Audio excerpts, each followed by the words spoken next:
ओम शांति। स्वयं भगवान ने आकर हमें पवित्रता का महामंत्र दिया है। हमारे ओरिजिनल प्योर संस्कारों को उसने इमर्ज कर दिया है। आते ही प्योरिटी का वरदान दिया। बच्चे, तुम तो देव कुल की पवित्र आत्माएं हो। तुम्हारा तो मूल स्वरूप ही प्योरिटी है। अब उसे जगाओ। तुमने विकारों की चादरें डालकर अपनी प्योरिटी को छुपा दिया है। अब उसे बाहर निकालो। तुम तो पवित्रता के सूर्य हो। तुम्हारी पवित्रता के प्रकाश से तो जग का अंधकार दूर हो जाएगा। और बहुत सुंदर बात कही, जो आत्माएं संपूर्ण पवित्र बनते हैं, प्रकृति उनके हर संकल्प को पूर्ण करने में तत्पर हो जाती है। कितनी बड़ी चीज है। प्रकृति से हमें सर्वस्व मिलेगा जब हम संपूर्ण पवित्र बन जाएंगे। हम सब जानते हैं, ध्यान से देख लीजिए, सतयुग में जब हम संपूर्ण पवित्र हैं, प्रकृति हमें सर्वस्व प्रदान कर रही है। कितना सुंदर रहस्य है। और जब आत्माएं अपवित्र हो जाती हैं तो प्रकृति उन्हें कुछ भी नहीं देती। प्रकृति से उन्हें खींचना पड़ता है। जैसे आज प्रकृति से अन्न, फल, जल सब खींचा जा रहा है ना, दोहन हो रहा है, प्रकृति को खाली किया जा रहा है। तो आइए हम पुनः संपूर्ण पवित्रता की राह पर चलें। ये प्योरिटी ही हमारी रॉयल्टी है। इसी से हमारे चेहरों पर राजाई संस्कार आते हैं, डिविनिटी आती है, दिव्यता आती है और प्योरिटी का प्रकाश सबको महसूस होता है। आगे चलकर वो समय भी आएगा कि संपूर्ण पवित्र आत्माएं मस्तक के मध्य में चमका करेंगी, जैसे हीरा चमकता हो, और अनेक लोगों को उनके दर्शन हुआ करेंगे। ये पवित्रता ही हमारी सेवाओं का भी आधार है।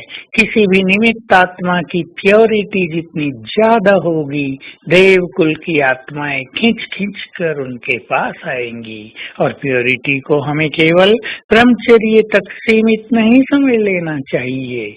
बाबा के बहुत सारे बच्चे ब्रह्मचर्य में बहुत स्ट्रांग हैं, उन्हें कोई टच भी नहीं कर सकता, उनसे कोई अपवित्र बात भी नहीं कर सकता। ये भी अपने में बहुत सुंदर बात है। गर्व है इस महान यज्ञ के निर्माता को कि उसने इतनी पवित्र आत्माओं का निर्माण किया है।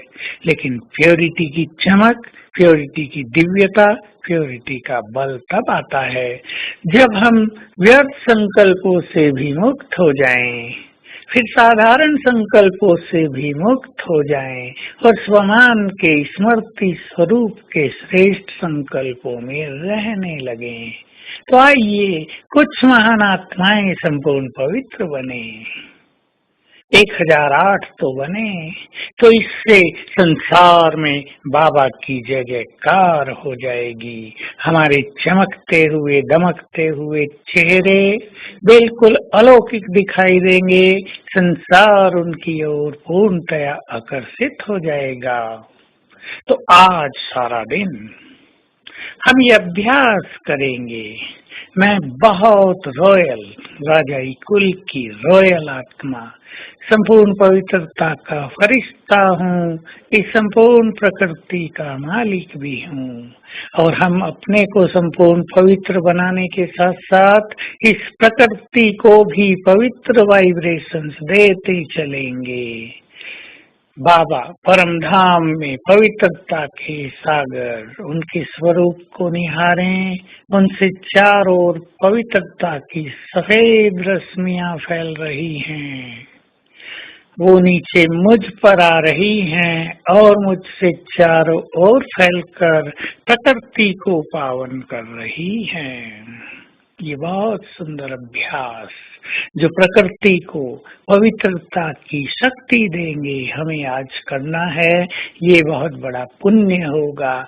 प्रकृति के हम एहसानमंद हैं क्योंकि माँ बनकर उसने सदा हमारी पालना की है। और जिसे भी हम देखें, जो भी हमारे सामने आए, उसे भी पवित्र वाइब्रेशंस दें, ऐसा श्रेष्ठ संकल्प अपने मन में सारा दिन रखेंगे। ओम शांति।